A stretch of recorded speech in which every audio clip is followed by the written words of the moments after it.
మన రక్షకుడైన యేసుక్రీస్తు నామములో అందరికీ వందనాలండి. ఈరోజు దేవుని మాటలు హెబ్రీయులకు రాసిన పత్రిక 13వ అధ్యాయం 1వ వచనం.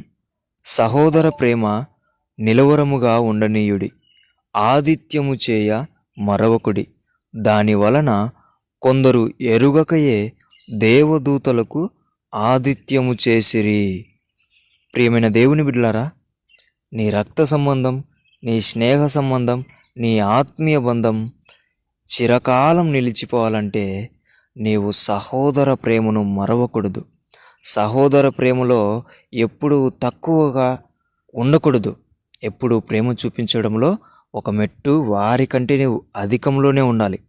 ప్రేమ చూపించడంలో దేవుని బిడ్డలారా, అలాగుననే నీ స్నేహ సంబంధము, నీ ఆత్మీయ సంబంధము, నీ రక్త సంబంధము చిరకాలం నీతో సంతోషంగా ఆనందంగా ఉండాలి అంటే నీవు వారిని ఆతిథ్యము చేయ మరవకూడదు.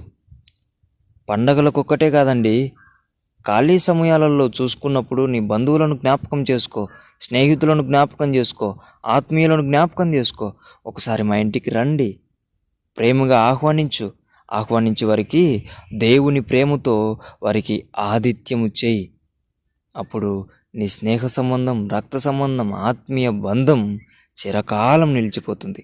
అలాగా మీ బంధాలన్నీ కూడా దేవునిలో నిలిచిపోవునుగాక. ఆమేన్. దేవుడి మాటలను దీవించునుగాక. ప్రార్థించుకుందాం. దేవా, మీకు వందనాలు, స్తుతులు, స్తోత్రాలు ప్రభువా. నీ మాటలు ఎంతో గొప్పవినైనా మా బంధుత్వాలను కూడా నా తండ్రి, మా ఆత్మీయులను కూడా, మా స్నేహాలను కూడా నీవు ప్రేమిస్తూ ఎలా కాపాడుకోలో చెప్పిన విధానాన్ని బట్టి నీకు వందనాలు. వాటిని మేము గైకొనుటకు సహాయం జరిగించండి. మేము ఆతిథ్యం చేయడంలో, ప్రేమించడంలో తక్కువయ్యామేమో.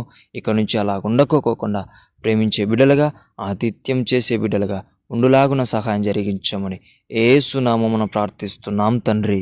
ఆమేన్.